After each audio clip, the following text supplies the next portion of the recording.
Guys, ഇത് ഞങ്ങളുടെ Chennai ട്രിപ്പിലെ last day ആണ്. ഇത് തഞ്ചാവൂരാണ്. ഒന്നും കൂടി ബൃഹദേശ്വര ക്ഷേത്രം കാണാൻ പോവുകയാണ് ഞങ്ങൾ. ബൃഹദേശ്വര ക്ഷേത്രം പണി കഴിപ്പിച്ചത് രാജരാജ ചോളൻ. രാജരാജേശ്വര ക്ഷേത്രം എന്നും പെരിയ കോവിലെന്നും അറിയപ്പെടുന്നു.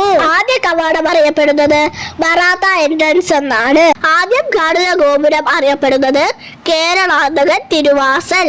അടുത്ത ഗോപുരം അറിയപ്പെടുന്നത് രാജരാജൻ തിരുവാസൽ. വലിയ കോട്ട മതിലിന് മുകളിൽ 1008 നന്ദി ശില്പങ്ങൾ കാണാം. ഇതൊരു ശിവക്ഷേത്രമാണ്. ഇന്നിത് തമിഴ്നാട് ആർക്കിയോളജിയുടെ കീഴിലാണുള്ളത്.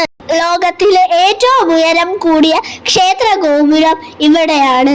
66 മീറ്ററാണ് അതിന്റെ ഉയരം. ഈ കാണുന്ന താഴികക്കുടം 80 ടൺ ഭാരമുള്ള ഒറ്റക്കല്ലിൽ പണിതതാണ്.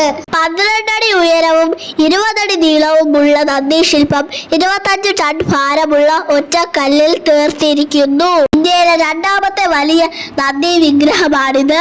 ഏറ്റവും വലുത് ആന്ധ്രയിലാണ്. 100-ൽ കൂടുതൽ ശിവലിംഗങ്ങൾ ഈ ക്ഷേത്രത്തിൽ കാണാം. ഇതുപോലെ പറഞ്ഞാലും തീരാത്ത അനവധി വിശേഷങ്ങളുണ്ട് ഈ ക്ഷേത്രത്തിന്. ഒരു ക്ഷേത്രം എന്നതിനപ്പുറം ഇതൊരു കാഴ്ച വിസ്മയമാണ്. തീർച്ചയായും കണ്ടിരിക്കേണ്ട ഒരു നിർമ്മിതി.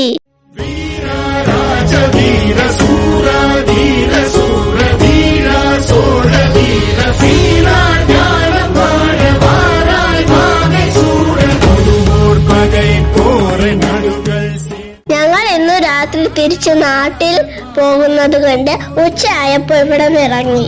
ഇവിടെ നിന്നൊരു 6 hours ജേർണി ഉണ്ട് മാമന്റെ ക്വാർട്ടേഴ്സിലേക്ക്. അപ്പൊ അത്രേ ഉള്ളൂ ഈ വീഡിയോയിൽ. ടാറ്റ ബൈ.